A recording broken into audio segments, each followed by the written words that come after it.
Hello everyone, so I'm Nivedha, I'm the CEO and founder of TrashCon, and I think the discussions that Ms. Sanchita and Sir have brought up, we will be integrating all of that and showing you what we did. So basically we'll be showing the execution of everything that has happened. So as ma'am had rightly mentioned, we know the reality already, and she has already taken us through the process and the wonderful policies that set place, because of which entrepreneurs like me could do innovations, right? So if you see what we do was, because as ma'am mentioned, if you don't segregate, you can't recycle. If you don't recycle, it ends up going to the landfills and getting burnt. So although there are wonderful policies that ensure that everybody has to segregate, there is a large quantity of waste that is getting leaked into the oceans, into the rivers, into the drains, into the landfills, right? So countries like Europe, UAE, US have these massive material recovery facilities that ensure that all these leakages are controlled and recovery of as much materials as possible so that it can be recycled. But India lacked that. And we wanted to create, and if you try and bring those technologies to India, it will be costing us hundreds of crores. So we built a patented technology that can take this trash, which is on the black spots, which is on the streets, which is going to the landfills, and automatically recover various fractions from it. What we do after we recover the fractions, we will come to that. So what we do is, what you see here is a 100-ton per day material recovery facility, completely automated, that takes input that looks like this, right? So it is absolutely from the streets in Bangalore. We have 3 massive facilities like this in Bangalore itself, and of course we have 30 plus such facilities across India and 3 other countries. But what it essentially does is takes that waste and automatically, with just 4 to 5 unskilled labor, with a per ton cost of not more than €1, that's just 100 rupees, we are able to recover the degradable waste, the plastic waste, the inerts, and of course, metals. That's a very small portion, because see, in the landfills, we hardly get any value, because most of the value is already picked up by the waste pickers. So what you get in the landfill or in the dump site or on your streets is something that even the waste picker does not want, right? So that is what we were recovering value from.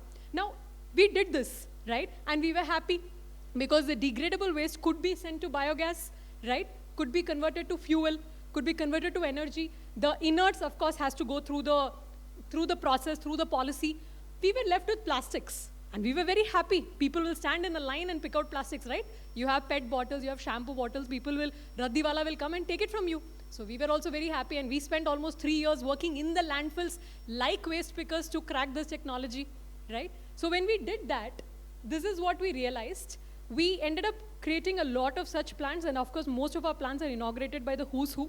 This is Bangalore plant inaugurated by D.K. Shivkumar, Deputy Chief Minister. We have 3 such plants inaugurated by the Chief Minister. Now comes, ma'am, something that you will feel very happy, your dream come true maybe, Calcutta plant, where we have set up not only this material recovery facility, which takes waste from the streets, but we are doing something else, which I'll come to. This is a model where the government does not have to continue burning taxpayers' money. It's a one-time cost, and that's it. The entire model is sustainable on its own, which is a model globally people have not been able to realize, including, I mean, we have been to many countries, they have invited us, we have visited, and no one has cracked this. I'll come more closely to this. These are many of our facilities. We are as far as Assam, Uttarakhand, Gujarat. We have touched all corners of India. Now, the entire process, like I told you, we make it extremely low cost in terms of capex as well as opex, and we have made it idiot proof. Because the person who is handling such equipments are not you and me, but an unskilled labor who is mostly drunk also, right? So you need to make a machine or a technology that can be operated in the worst of conditions. And of course, we use the best of parts. We don't compromise. There are times when, to match government tenders, we have to go low cost, but we have never ever compromised on the quality of the materials. Now let's look at what Europe has, what India has, and what we made, right? So we have visited many, many material recovery facilities in Europe, in UAE, and this is what we know, that in UAE they have set up a 500, 600 tons per day plant, and the cost is not less than 200 million dirham, right? And we are one, I don't know how much of that particular thing, it could be even 1/100th of that particular cost, recovering the same valuables, right? And of course, now we have signed up with the Royal Family of Sharjah, and we're also working with Abu Dhabi. We'll come to that. So there are many such differences. Now comes the bigger point. You remember the plastics that I told you that I thought people will stand in a line and pick it up? Nobody wanted these plastics. Waste speaker also did not want, right? And these are the plastics that ma'am mentioned, which are multi-layered plastics. She mentioned about your Maggie packets, right? So these are the plastics which has a layer of aluminum sticking onto it. Now, this almost comprises, I mean, we don't have official records, but almost 70 to 75% of all the plastics that's being generated as per several NGOs that work on ground. You don't throw a shampoo bottle or a pet bottle out every day, but you throw a Maggie packet or a chips packet out every day, right? Now, this composition of these multi-layered plastic is so complicated. It has PET, it has polyethylene, it has different layers. So normal recyclers do not want to recycle this because that means their machines cannot handle this particular material. So after doing all of these sacrifices, building a patent-granted technology, being featured everywhere, being awarded by our Prime Minister and whatnot, we were still left with a major chunk that would either go to the landfills or in the best case, go for co-processing in cement plants, right? So that is when we realized something needs to be done. Otherwise, the process is only half done. You're not fully solved the problem. And hence, we built yet another technology, again, a patent-granted technology, wherein we convert that building material, imagine your Maggie packets in your mind first, and then look at this. We convert it into plywood and timber alternatives, right? These are, and I'll show you what happens. And we use it extensively in construction. Some of our customers include Shapoorji Pallonji, L&T, Brigade, some of the largest names, not just in India, but we already have these plants in South Africa and now coming up in UAE as well, because every country has the same problem. So this is an application, sir, Anil said you would know this, shuttering as an application where these boards are used for, instead of plywood. Now, in India, to be very frank, apart from the people in this particular hall, nobody really cares about sustainability. So even if I go and say I'm solving this bigger problem, they don't really care. So what we do is we give it at the same cost or lower cost than plywood, but give them 5 times more usage. 5 times more usage, right? So that is what we have been able to do.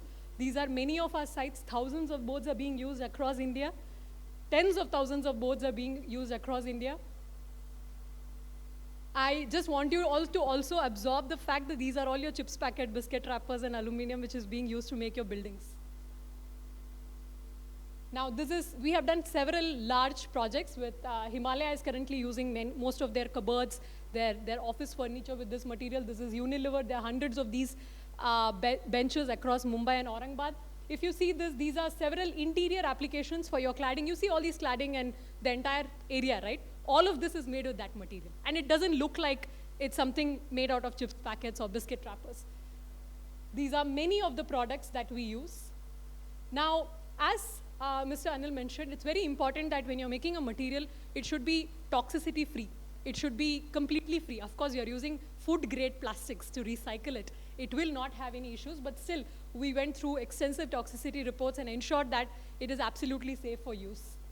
We are a company which is now currently valued at almost 300 crores. We have presence in 3 countries, as I mentioned, and we have some of the largest investors globally, including the founding partner of CVC, which is basically the owners of Gujarat Titans, and DLF, and several such investors supporting us. We also work with several governments across India and several corporates as well. We are awarded by Prime Minister of India, Prime Minister of Norway, United Nations, World Bank, World Economic Forum. I've spoken there and led discussions. But what we want to tell you is that maybe for the first of its kind, a sustainability initiative, a completely made in India technology is now being sought after globally, right? And now we are very happy to share that, of course, there are several such things, and this is World Economic Forum's discussion, Spain, and we are covered in 150 plus media publications globally. But what I want to leave you with is, it has been a Herculean task to get till here, with absolutely putting blood, sweat, and toil, literally, working in the landfills. We are a team of 150 plus engineers and management professionals, but we need a lot of support. I think thanks to ma'am and her policies, a lot of such entrepreneurs are able to come forward and do something. This was not imaginable 10 years ago. But we need a lot more, right? Because today when I go to the builder, like an L&T, and tell them, so this is a material that's give you 5 times more usage, he still has risk he's still risk averse, right? And what can we do as a policy to support it? He's still paying 18% tax for the same material, which we are doing so much to recycle. Ideally, they laugh at me and tell, are you even doing a good job? Because we are still paying 18%. Does the government even care about this, right? So what if we can have a 5% tax on products like these, which will bring out lots of more entrepreneurs onto this particular platform? I am personally very hopeful that if 10 such plants are in every state, not even every state, even if they're in 20 states, we can solve all of India's problem, and we are not even kidding, that's all it takes. And government does not need to continue burning money. It'll be a one-time cost and it'll be sustainable, which we have already proven in multiple states. So now we cannot do this alone. We need support of people like ma'am, and sir, we need your support as well, because we are getting into construction in a very big way. So we can all work together and possibly make it happen. Now, why are we doing all this? I would want to leave you with, we have a vision of diverting 1/4 of India's waste by 2027. Now, if everything was under our control, we can do this. I mean, if all the policies and everything was an open space, we can really do it, because you can manufacture machines, put it up, do it. But there are lots of things that are roadblocks to us, which are beyond our control. But this is definitely possible. When I started this company in 2017, and we were in product development for 3-4 years, I wouldn't have imagined. But today, I believe that this is possible. But why am I doing all this? Why did we start this company? Why did we slog so much and continue to, counter all these roadblocks? Is that we had a vision, and we still continue to have it, thankfully, which is 20 years down the lane, when I tell a story to my daughter saying, "Beta, once upon a time, there was trash." My daughter should say, "Mama, what is trash?" And that is our vision.